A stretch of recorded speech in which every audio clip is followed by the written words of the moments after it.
Hello everybody, right, this is a run through of the AK foil range, more specifically the newer integrated fuselage systems of the Tracer V3 and the Plasma V2s.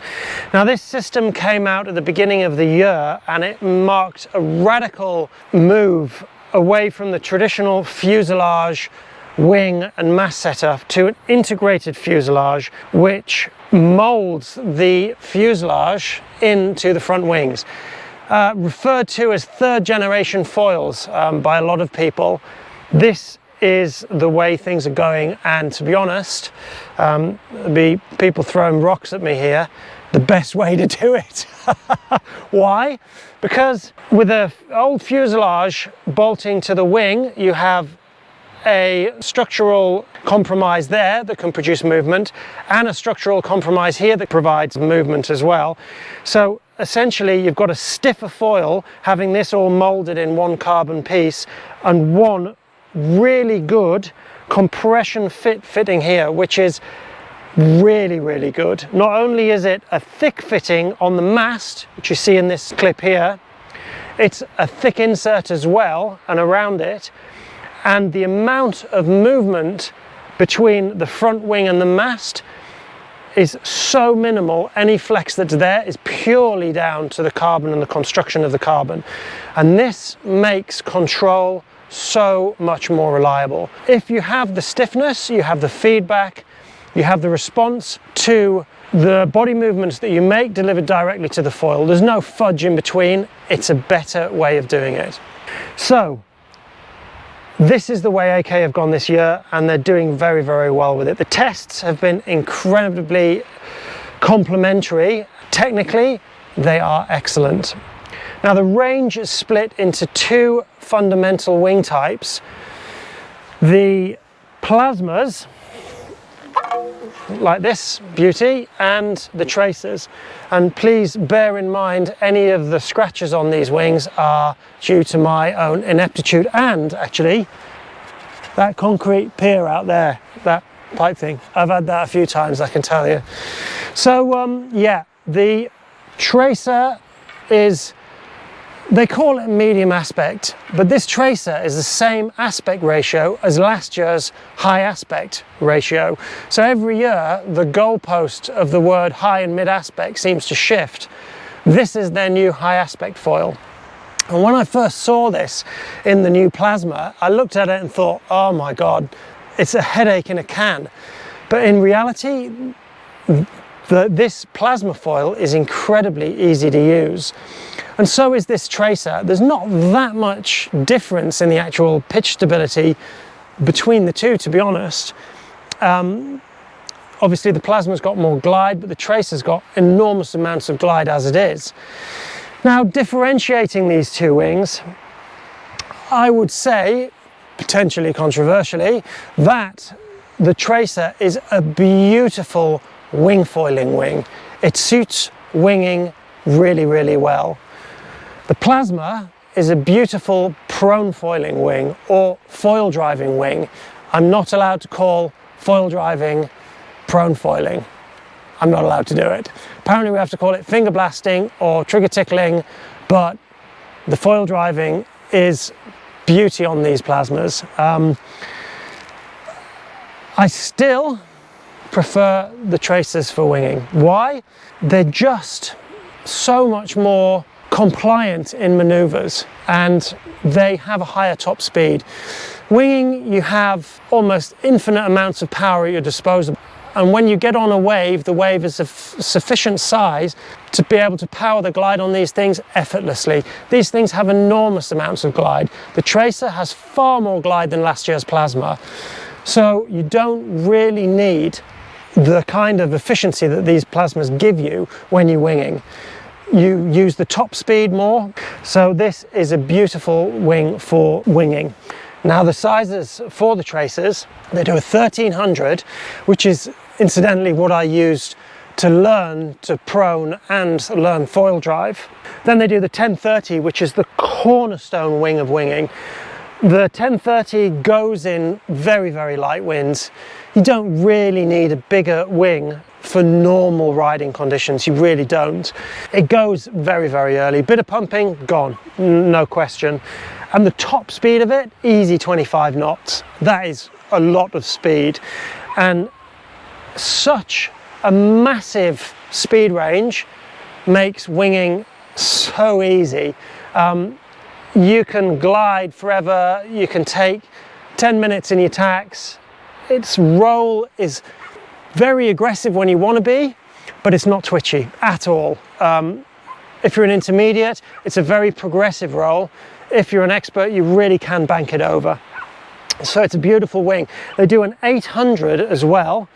Now the 800 is a bit more squirrely underfoot. You quickly dial into it for winging, but although it is more aggressive in the turns, I've found personally I don't really need that much aggression. I'd rather have smooth flow, and the 1030 gives me that. So the 800 is in there for a higher top speed, 25 knots, 28 knots I've had out of the 800. There's a clip of me testing it here, flat out. It is the 1030 that I always gravitate to. There is a 650, I believe, as well, which I have in the warehouse but have not used yet. That is a kite foiling wing, or if you're a complete mentalist, a wing foiling wing. I haven't tried it on a foil drive, probably never will. So yeah, the tracer, pitch control, absolutely beautiful. It is my go-to every time for winging, always puts a smile on my face. It makes me a better winger. If I go to the older stuff, I'm not as good a winger as I am on these things. It's a plug and play performance boost, absolutely sure of that. Look up the deep dive on the tracer with the Foil Mag crew. Yeah, they wax lyrical about it, and rightly so. It is a beautiful piece of kit. So that's the tracer. Now I'm going to come to the plasma, which I was really looking forward to this coming out, and I was not disappointed. Foil driving for me has revolutionized my season in so much that it's let me learn to prone foil with small amount of time, etc, etc. You'll know all about this if you have any experience of looking at foil drives. But anyway, the plasma for me has been king of the foil drive in the two sizes, 880 and 1100. These things have glide forever. It really, really teaches you a lot about foiling using these things in small waves. The roll axis of them, you know, they're impressive. Yep, the 1100 you have to drag it over a bit more, but it's still highly agile. But the speed that it generates when you actually put it into a carve on a swell, it's just magnificent. And the other thing is you get more confident in railing the things over. You can have a fair chunk of the tip of the foil sticking out, and they really just don't bat an eyelid. The number of bits of video clips I've had with the points sticking out, thinking, bloody hell, I didn't even notice. They're really, really very compliant and very easy to use. I mean, the 880 looks like a headache in a box, but it's really, really easy to use and very, very practical in terms of how soon it foils. You don't need a ton of speed to get it going. And on the wave, you know, the top speed of it is really quite impressive. So yeah, just insanely good fun in small and medium waves. As soon as there's any size to the wave, I go straight for the 880. Extra maneuverability without it being twitchy. Actually, it's still got quite a lot of span, same sort of span as the Tracer 1030. So the roll stability in it is really very good. It's not twitchy at all. It doesn't get out of shape. You can get it back when you feel it going wrong. At the head of the table, we've got the 2050, which is a monster of a wing. Now this thing is a pump foil wing, to be honest. It's the sort of thing that you want to be dock starting on. Its stall speed is almost stationary. So it's a big beefy wing for winging, light wind winging. So it's a dock starting wing only, really. And then from there we drop down to the 1600. Compared to the foils that I've had before the 1600 plasma, its top speed is absolutely enormous. You lock it in on a downwind board with a wing or you know, otherwise on a decent face, pointed down the face. You'd expect the speed of the thing picks up, you'd expect the thing to just blow out on you, but it doesn't. The front foot pressure doesn't really rise, it locks down. the GPS speeds, I've had well over 20 knots on it, which is just mental. On a wing foil board, a small wing foil board, the roll axis does feel a bit cumbersome. It's not easy to throw around corners. You tend to have to use the yaw of the foil to turn it more than you do the roll. So it's a traditional sort of downwindy sort of type feel to it. Pumping on it obviously is very impressive, and for downwinding covering distance at sea, it's a very entertaining piece of kit. Having winged on it once and not been so impressed, I took it out on a downwind board with some big swell, and that's where the light bulb went on for me with the 1600. Really, it was a fantastic experience. From then we dropped to the 1300, which I have here in my hand. Now this changes from those other 16 and the 2050 into a more swept profile. You see it in the pictures here with them all laid out. This swept profile is much more happy being rolled rail to rail, and this thing is what I would say is probably the higher performance downwind foil, which would be best used, you know, with a paddle, or where you're wanting to carve around and cut your way backwards and forwards constantly to find and stay on the faces. The 1100, this is the one I use for smaller waves. It's a beautiful foil. I had a really beautiful session on this just the other night. Its ability to pick up anything, its speed through the wave means that you can take very small swells out the back and really follow them close to the beach. Its stall speed is very, very impressive. Pumping's very, very efficient. It's a really engaging, fast, performance-oriented tool, but it's really not aggressive at all. It's a very, very easy foil to master. And my other friends that I give the foil to, who are just getting into the prone foil side of things, that's the one they want, the 1100 every time. It gives you the performance, but it's just so accessible. However, as soon as it gets to a decent size and wave power, this thing gets too big, and that's when the 880 comes out, which, to be fair, you don't need a big wave for. The 880 is quite small by comparison, and a similar size span to the Tracer 1030, and it is quick. For my personal standard, I don't need anything here and now that rolls harder and faster than this. And the top speed of it, 22, 23 knots I've had on waves, which is impressive. You know, you really are gunning it at those speeds. You have to play with the stabilizer quite a bit because the speed range on it is very, very high. You have to dial it in for the day.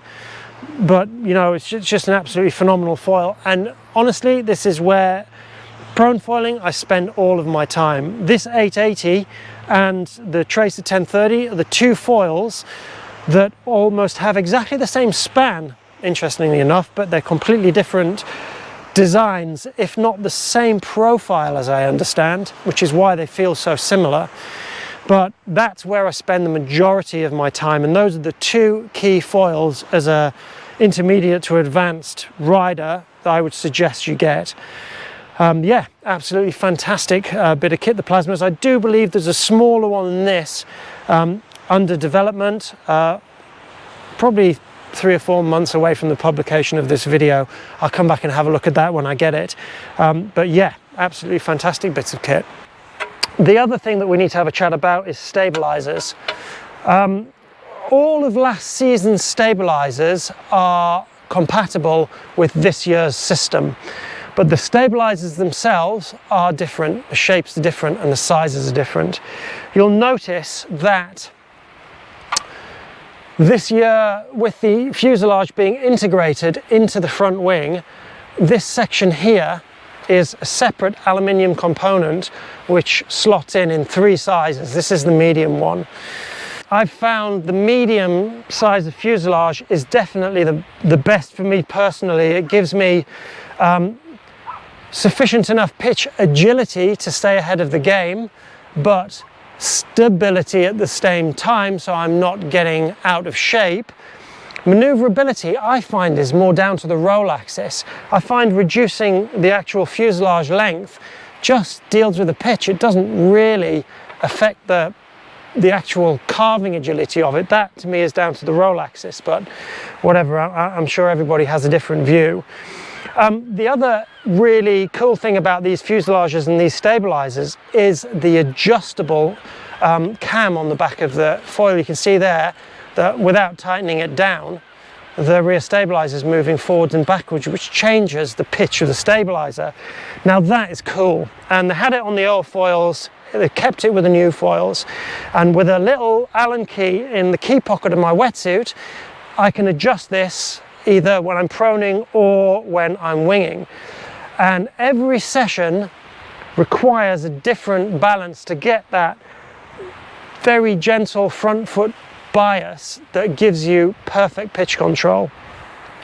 And small movements of this, even 1 or 2 millimeters forwards and backwards, makes a big difference. So I highly recommend you try it.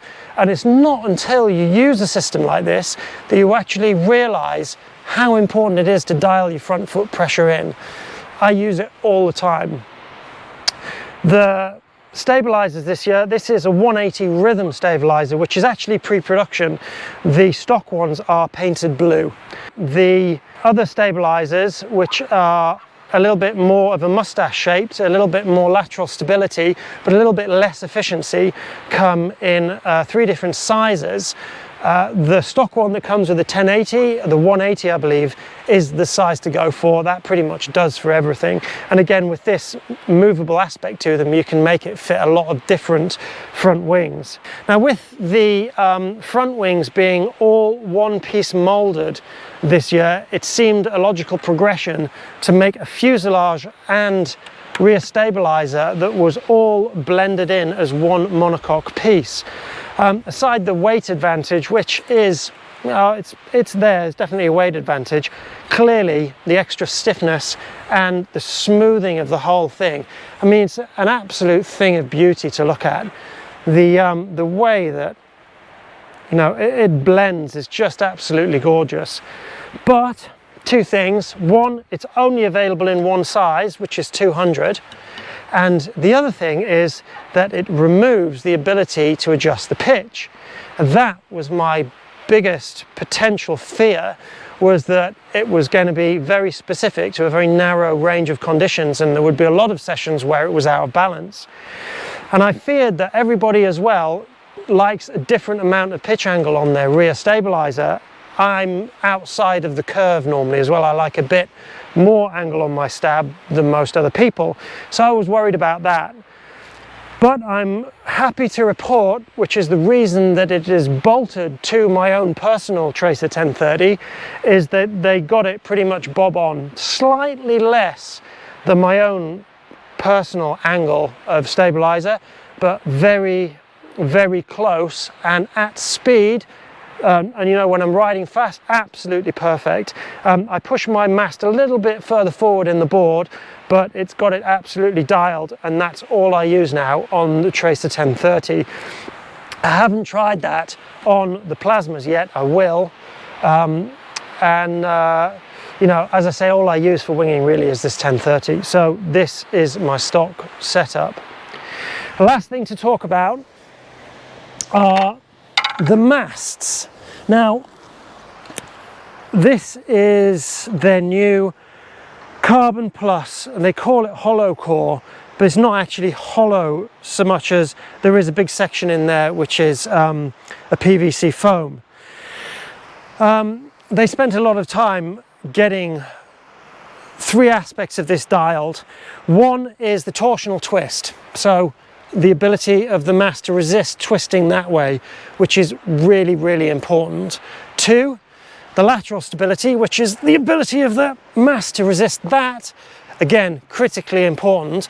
And the 3rd aspect is the thickness of the mast. You can cure the other 2 by making this insanely thick, but that adds drag. And I believe in instability as well. Masts cavitate, and stopping the mast from cavitating is important. Yeah, they've done very well. This is 14 millimeters, I believe, which is thin. So it suits the really minimal drag of the new foils very, very well. The stiffness of them is exemplary. They're not the lightest carbon masts in the world, but you know, I'd much rather have stiffness over weight any day. The most impressive bit of it for me is this taper lock fitting at the top.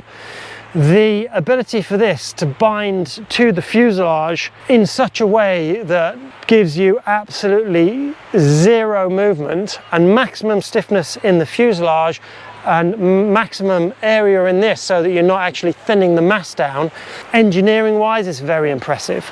It takes you a bit of thumping to actually get the thing apart when you're done, and 6 or 8 months into this system now, I've got no wear issues whatsoever with the system assembled, disassembled, assembled over and over again. The tolerances are staying perfect.